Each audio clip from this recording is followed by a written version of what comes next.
Deputy Social Development Deputy Minister Hendrietta Bogopane-Zulu has called on men to address the socio-economic factors and structural drivers of gender-based violence and femicide, HIV, AIDS and TB. She was speaking at the launch of the men's program of action Takuwane Rime, institutionalization, a response men's movement.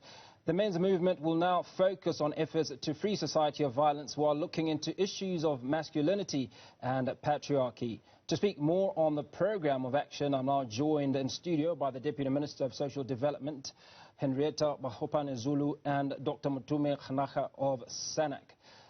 We are joined by video link by the UN Women's Representative in South Africa, Anne Gituku Shongwe. Very good afternoon to you both. Thank you so much for coming on to the show.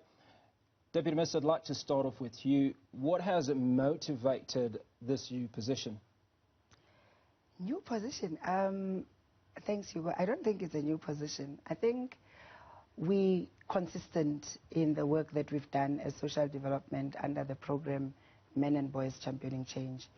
What we are doing now in terms of this particular program is taking it to the deepest rural areas where we're now partnering with the National House of Traditional Leaders by virtue going right down to the provinces, to the districts and to the local tribal councils. So the Men and Boys Championing Change program is a program that supports Takuwane Rime. It's an ongoing program. We're making sure that it would be a movement where we can mobilize South African men to become the solution and not the problem. Maybe talk about taking it to rural South Africa. Is this where the bulk of cases of GBV are occurring? Or is this part of a long-term strategy? If you follow the map of GBVF in South Africa, there are areas that are higher, not because more women are killed, but because the reporting is higher. And there are areas where more women are killed, but because it's a resource-limited setting, the cases don't get reported. So at the moment, we want to cover the wall-to-wall of South Africa, not necessarily saying this area has the highest and that area has the lowest, but we want to make sure that South Africa as a country begins to really make the steps towards a zero GBVF or HIV or TB, all of the social structural drivers that actually project us as a particular country. That so we're addressing wall-to-wall GBVF and making sure that it doesn't become normalized like it is now. Mutume, maybe to come to you, how is SANAC working with social development in dealing with this pandemic? Because that's how it's being described, and that's what it is. So Hugo, as the South African National AIDS Council, we do have civil society forum, and within that space there is specifically the men's sector. And this is where men mobilize, we mobilize ourselves within those structures. And we have partnered with government in totality, but specifically the reason why the Department of Social Development is so critical to this program is because ultimately ours is a social behavioral change agenda. And the reason for that essentially is that we are at the position that once we really decisively begin to transform, the psychosocial aspect of the South African men, we will then see the benefits in other areas, of importance. Now let's talk about numbers. When we talk about men in communities that are impacting, that are part of these programs, what sort of numbers are we talking about? As the Deputy Minister has illustrated, this is it's a whole community response. We want to ensure that we leave nobody behind, and through the Takuwane Rime men's movement, that's precisely, which is a Venda expression for let's stand together. And we are of a position with the African proverb that to say, if you want to go far, go alone. If you want to go fast, you go alone, and if you want to go far, we go together. So that is the position that we take, and that is why through the men's parliaments we ensure that not only do we have the national framework, but it cascades all the way into parliaments in provinces, in districts, And just like we've come from the National Men's Parliament 2020, we've declared this term the term of the Traditional Council, which is all 882 of the traditional councils in the country, as well as the local municipality men's parliaments, the 226 local municipalities, ensuring that we cover the broader society. Deputy Minister, now as a representative potentially of women, the last crime stats report for October 2020 to December 2020 said that over 12,000 women, or rather there were 12,000 cases of GBV that had been reported. How is this program going to impact in reducing those numbers? Because 12,000 is incredibly high. GBVF is very high in South Africa. South African men are very violent. Let me affirm that. And I can say it without fear or favor because I work with men, but I also work with boys in the work that I do. Now, if you look at areas, let's take for an example, one of the programs as part of the very program that we are discussing is creating safe spaces for men. And let me take the Northwest as a province and just choose one district where we have created safe spaces for men as an example. GBVF, HIV infections, alcohol abuse and misuse have gone down because the men there have taken responsibility. They did not take responsibility for the district, they took responsibility for the street. And they declared that no man that lives in this street is going to abuse a woman. No man that lives in this street is going to abuse a girl. And that is how, because it then moved from street to street to street, and men there have said, not here. So the more the men themselves take responsibility, then you begin to see the numbers going down. And we also have the evidence, for an example, where we've, as social development, employed social workers who are male to support the men at their request, to say, look, sometimes it's all about men. Now, in that attempt of reducing the very numbers, because that's very high, and in the stats that you've said, we've not even added dear daughter yet, you know, the girl child 18 and below, who are also at the, you know, the most disadvantaged. So as we roll out this program, where we have created safe spaces for men, where we have placed the male social workers, where men are active, we are beginning to see the space getting smaller and smaller for men who are abusing women. And what accountability are men taking in all of this? Because I think that's a big part of it. Yeah. When we talk about patriarchy, issues around masculinity and so on, and all of this is intergenerational. Yes. Hugo, that is the reason why we've actually partnered with Parliament of the Republic of South Africa. Because not only does that space provide legitimacy for public participation, but ultimately it's a space for accountability. And to institutionalize this responsive men's movement, we've ensured that, you know, once every 2 years, we meet at the National Assembly, and we ensure that we give reports, all 9 provinces, give reports in terms of the program of action that we've launched, which we launched recently in terms of 2020-2022. And that looks at the data as well, but not just the data, because gender-based violence, as one has indicated, is also a behavioral issue. So we also look at some of the activities that has taken place, particularly around conversations with men, but also putting the infrastructure in place, the leadership that's going to convene the men, but also ensuring that the various partners are also brought on board in government, business, and civil society. And that is cascaded all the way, like we've alluded to local municipalities as well as traditional councils. I'm of the opinion that punishment is not necessarily a deterrent. Yeah. And many of the reports that we've been receiving, and I'd like you, Deputy Minister, to comment on this, have been about we've got more police cars, we've got more vehicles out there, we're engaging, but we are dealing with perpetrators. Yes. Where are we trying to stop these individuals from becoming perpetrators? Yeah.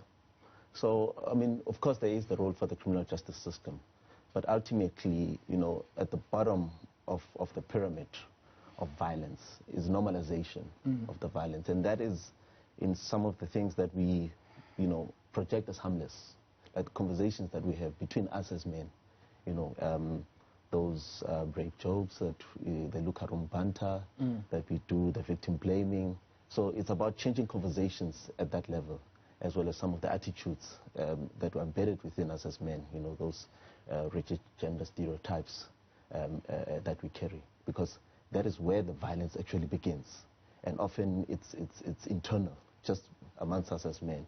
And so while not all of us may graduate to the next level of beginning to express it in society where we begin to verbally abuse or harass, but some will then graduate to those levels. And once we've again entrenched the degradation, then we find that there will be men who then graduate to taking away the autonomy by, whether it's those state rapes or, groping and sexual cohesion. And that will then lead to explicit violence in the form of, femicide and so forth. So we need to deal with the bottom of that pyramid if we are to respond meaningfully. Ma'am, before you respond to that, one of the questions that I'd like to pose is all the information that we get around women that are going to the police and reporting is obviously based on a segment of women that choose to report. There are many that go unreported. Now, I suspect that there's also a need to educate women on what their rights are, that this should not be permissible. Some of them will accept what would be termed gender-based violence, and purely because in their understanding and the way they were raised, it's okay for a man to do that. I think sometimes we need to take a breather, like you're saying. I like the last part, socialization. If I'm socialized and raised up as a person that's raised to serve somebody else, there's an interesting thing that girls, when we do our dialogues, the one girl said, one of the pains that we have is that in my home, it's never said, hey, mtanam, you must excel emsebenzini. It's always, hey, ungayoslaza emzini. That's the first language, that ungayoslaza emzini, because there's the belief someone will come and marry you off. And it's small things that lead us to say, at that time, Hugo, when I am abused, what are my choices? We also should not deal with women like they are victims all the time. We're not victims sometimes as we are portrayed. So at that particular time, you make the choices. If this is the shelter that you have, if this is the plate of food that you're going to have, you need to be emotionally ready to go and decide that I'm ready to take on this lion or this monster I'm living with. And if you're not emotionally ready, all that you are going to do is you are going to go, and then you have Hendrietta and Madume on the side. Yeah, go, let's go. We are going to report him. But the truth of the matter is, after you've reported, we go to our houses. And then you are still there to face this monster. So women are faced with those choices every day to make. Hence, there's always the balance between, am I going to report, am I not going to report? And it's not about women not knowing their rights, or it's not about women not having enough information where to go. Yes, we are still struggling to get the information, but a show like this one is also reaching and giving more women information. But the choices that women have to make, until we get to a point where we economically empower women, then they will be able to, it would be easy to see the numbers of reporting going up. It would be easy to see women standing up and asserting their rights. Beyond gender-based violence or femicide, the use of a condom, it doesn't matter how long, it's still something that women have to negotiate. To say you are going to use a condom just to prevent HIV. But look at the years that we've been dealing with HIV, the programs that we've been dealing with HIV. But negotiating the use of a condom in the bedroom is still something that you need to, gear up the guards to say, Mchana, you're going to use a condom, You need to have a particular level of self-esteem to be able to demand the use of a condom. And I'm making that parallel because it's the same thing. Are you going to report? And if you are going to report, are you ready to deal with the monster? And those are the realities. When we run our command center line to provide psychosocial support, those are some of the realities and the questions we answer every day. Thank you for staying with us. I have in studio Hendrietta Bogopane-Zulu, Social Development Deputy Minister, and Dr. Matume Khanaka, Men's Sector Deputy Chairperson of SENAC. And we're having a conversation around Men's Parliament Programme and the action launch. Deputy Minister, before we went to break, there was something that you talked about, which was really about respect. If you respect your partner, you will not abuse them. You want to protect them. In fact, you also talked about the language that men use to describe or to refer to women, and how this could point us to why some of these violent activities take place. I mean, you have men still thinking, hey, my chicken. I mean, chicken is there to be eaten. So the minute you compare a woman to chicken, that's the beginning of the conversation we are trying to change in the Men and Boys Championing Change. But the thinking is we love chicken. Yes, that's the problem. You love the chicken, but the chicken is there for you to eat. So if you begin to understand that the woman, it's not a chicken that you're going to have at your plate and that will be served, that's the conversations. Because when you start divorcing the chicken from the chicken and really understanding that, okay, this is my partner, mutual respect comes in. You're not going to respect the chicken when you eat it. You are going to eat it. And that is where the problems is. These are the things that came with socialization. But the results thereof, I always, Matume and them know, I always say, guys, I'm out hunting for an animal that has 4 M's, a mobile macho man with money. You see this? This animal that represents the 4 M's is the one that's a problem in our society. So we must all look for that person. Matume, what is the message that you are sending out to men and obviously to boys around HIV, around the respect that the Deputy Minister spoke about those negotiations, about we're not entitled as men, it's not a right. I should ask, and she has the capacity to say no. Unfortunately, given the scale of the burden of disease in South Africa, but also the high levels of gender-based violence, we cannot afford to deal with this issue in isolation. We have to be systematic in how we approach it. So through the Men Championing Change program, our call is to men to organize. Fortunately, South Africa, we have a history. As South Africans, you know, the back of apartheid was not really broken by, you know, some of the high-level engagements that we talk about. It was ordinary people organizing through their street committees and beginning to engage at that level. So our call to men is to say, you know, we must be the street champions. Of course, beginning with ourselves, but in our homes, and like Deputy Minister earlier was making the example with the Northwest, to say in this street, you know, these are the values that we're going to live by, but not just in terms of dealing with interpersonal violence or health issues, but also some of the social and structural drivers, you know, like, you know, the economics as well as systematic issues like patriarchy, and ensuring that we build, you know, at community level.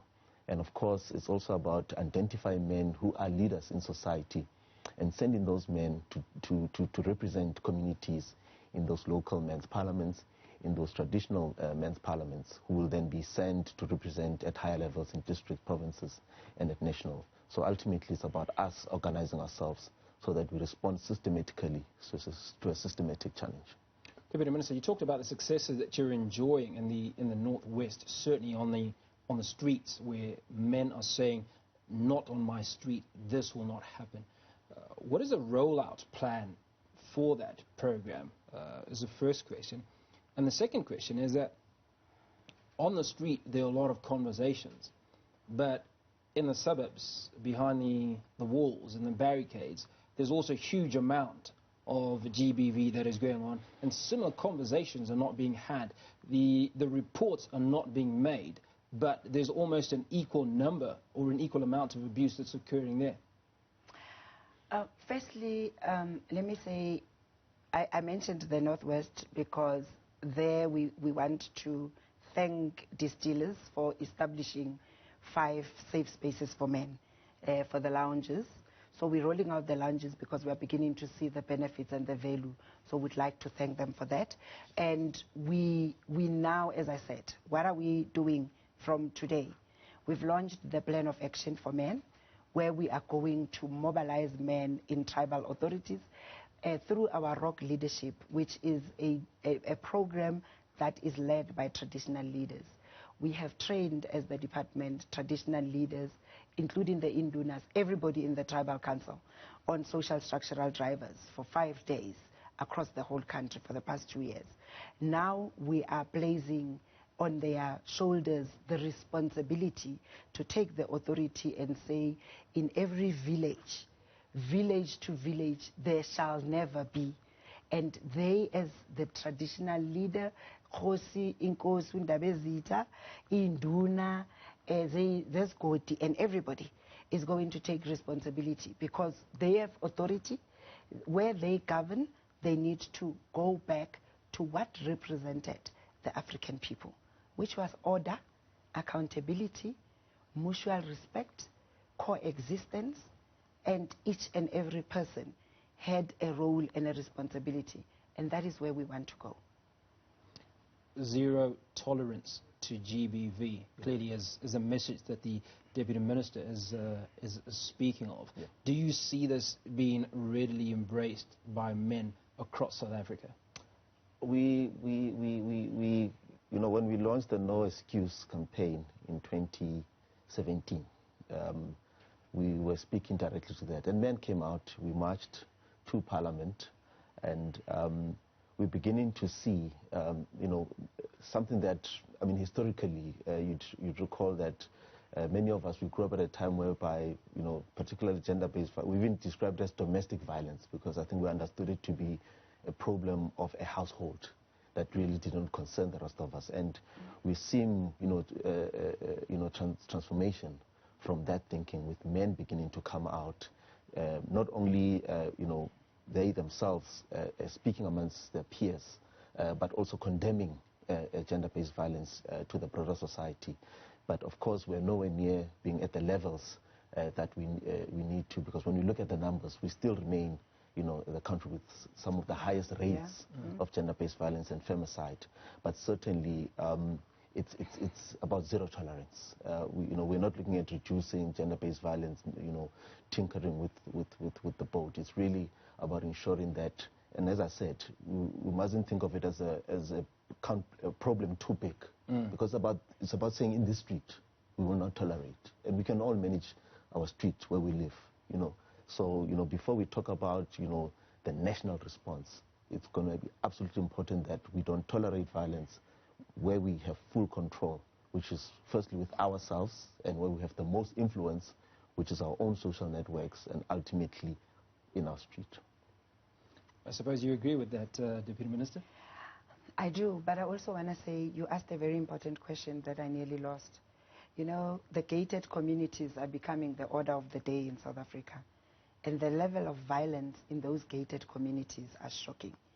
But what is more painful is the fact that people go there in the intention of security or whatever that's sold. And I can tell you during lockdown, the violence in those communities, in those gated communities, were very high.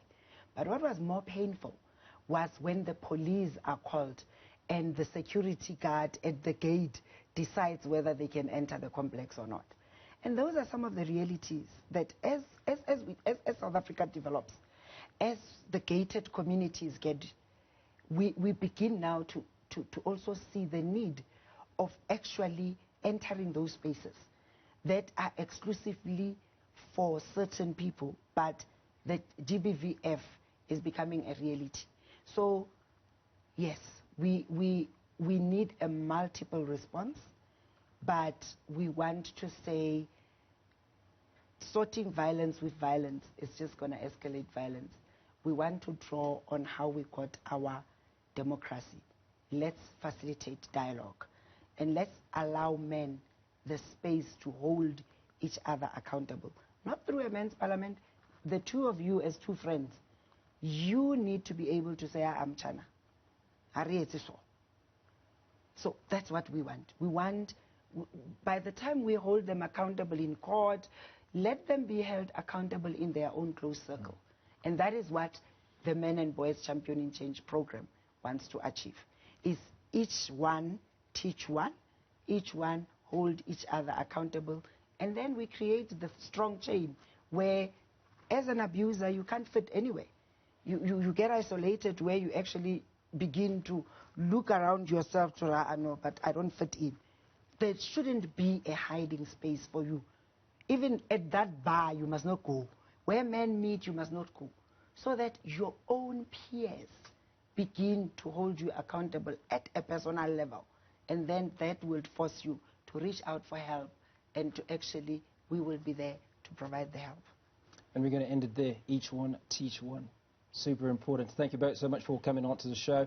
That was Deputy Minister of Social Development, Hendrietta Bogopane-Zulu, and Dr. Mutume Khanka of Senek. Still to come.